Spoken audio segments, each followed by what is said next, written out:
Pemirsa, Bupati Ngawi menargetkan peningkatan luas lahan pertanian ramah lingkungan berkelanjutan (PRLB). Hal ini sebagai bentuk kabupaten yang konsisten dalam mewujudkan ketahanan pangan.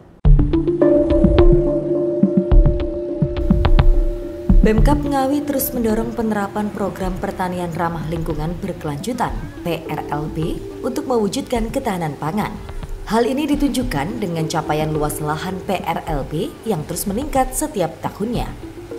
Bupati Ngawi, Oni Anwar Harsono menjelaskan, hingga akhir tahun kemarin, luas lahan telah mencapai 22.000 hektar dan akhir tahun ini ditargetkan mencapai 25.000 hektar. Dari total luas lahan baku sawah saat ini 50.000 hektar. Meski begitu, PRLB tidak hanya fokus pada tanaman pangan, namun juga tanaman hortikultura lain yang memiliki nilai tinggi. Diakuinya perlu dorongan dari berbagai pihak dalam mewujudkan hal itu, termasuk petani milenial yang juga memiliki peran penting penerapan PRLB.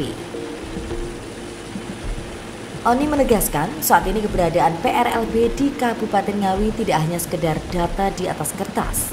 Pihaknya meyakini penerapan PRLB telah sesuai by name dan by address di petani.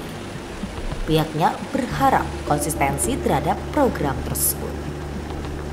Ya, kalau secara roadmap di pertanian ramah lingkungan berkelanjutan di periode pertama kita 5 tahun ini, target kita ini kan setengah dari luas baku sawah kita ini pertanian ramah lingkungan.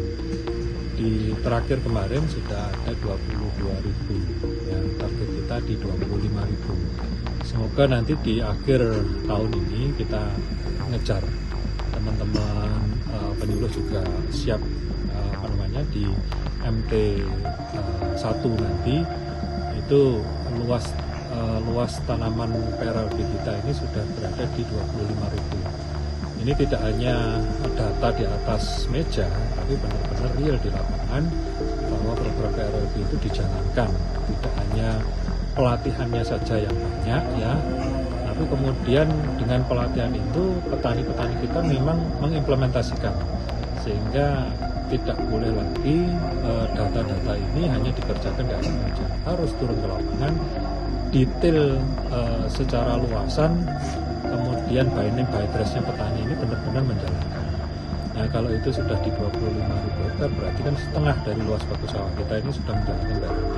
Tinggal nanti di 5 tahun ke depan kita targetkan seluruh pertanian di Kabupaten Ngawi sudah menjalankan PRLB atau kurang lebih 20.000 hektar. Dalam penerapan PRLB, Pemkab Ngawi nanti juga tengah mendorong dengan payung hukum melalui peraturan daerah. Harapannya, ke depan dengan penerapan tersebut memperbaiki kondisi tanah dan meningkatkan hasil pertanian di Ngawi. Ito Wahyu, JTV Ngawi.